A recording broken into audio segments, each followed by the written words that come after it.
everyone, continuing on to the review of Black Mirror Season 6. So, for today, only one episode is going to be reviewed.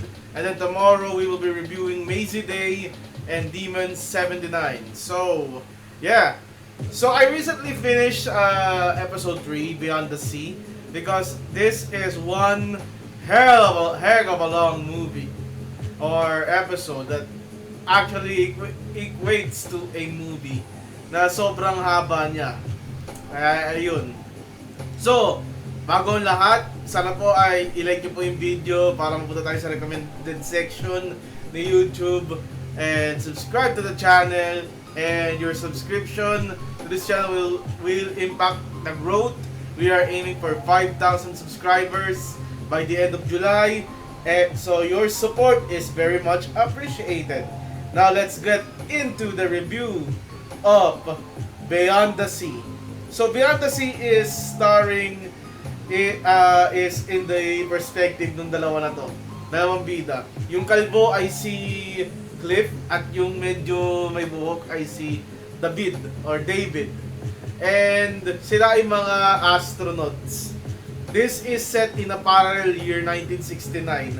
And when we say parallel year, oh boy, parang siya alternate universe kasi meron silang technology to do replicas para sa mga astronaut.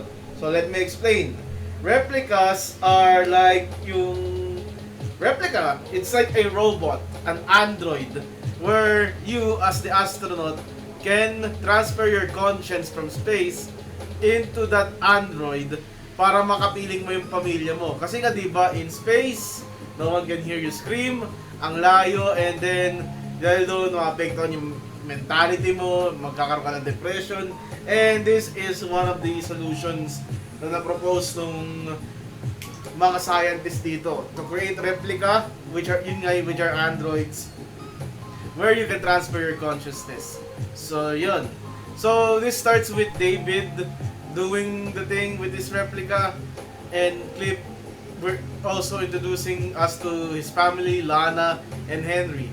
So we don't get a lot to see a lot of David's family kasi from the early parts of this episode, David's family got slain by people who apparently hates replicas. Ayun. So his family got slain, and yung replica ni David nawasak ng mga anti-replica na people na to. So yun, this accordingly affects yung psyche ni David. Parang hindi siya makapag-perform mabuti sa mga gawain niya in outer space. At dito nag-lead ng concern itong si Cliff para sa kanyang partner.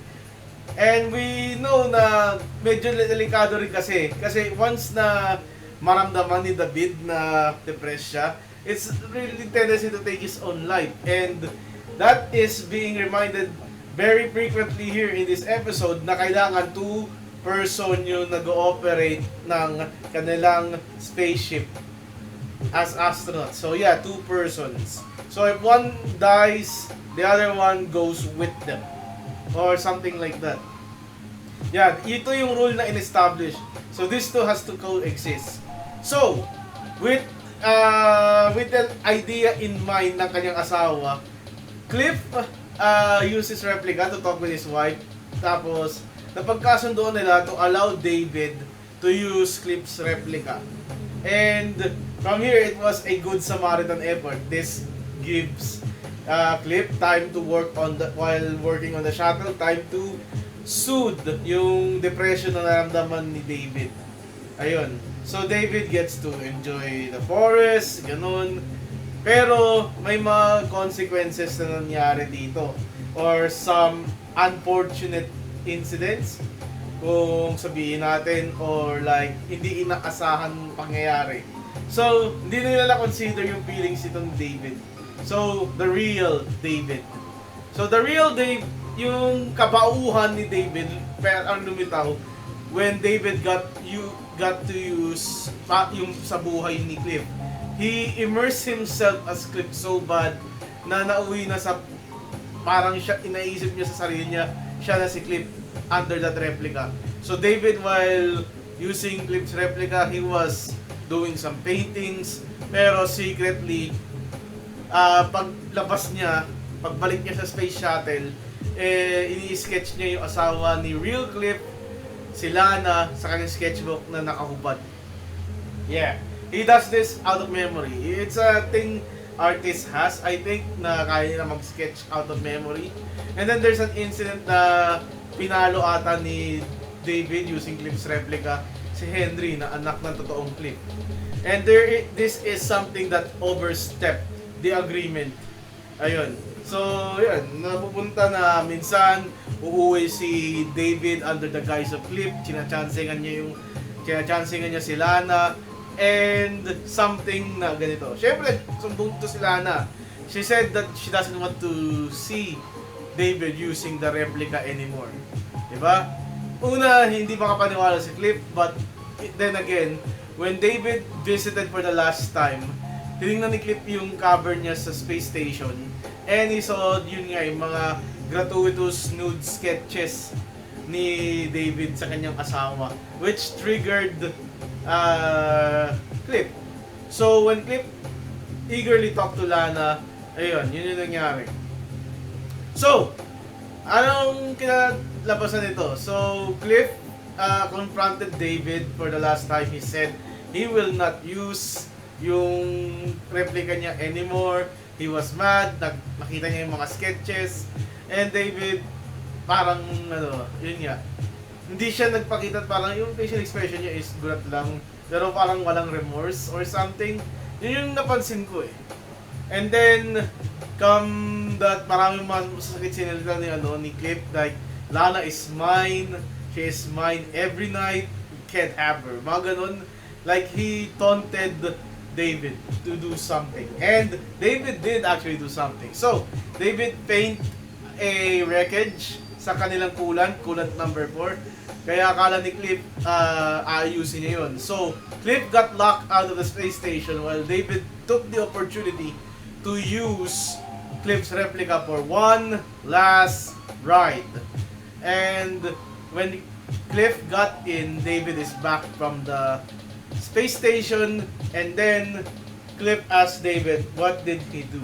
And then he just realized after he transfers his consciousness back to the replica, pinatay ni David yung kanyang pamilya.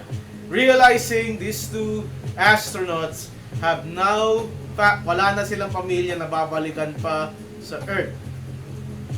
Now, you could argue, ba't hindi ginantian ni Cliff si David?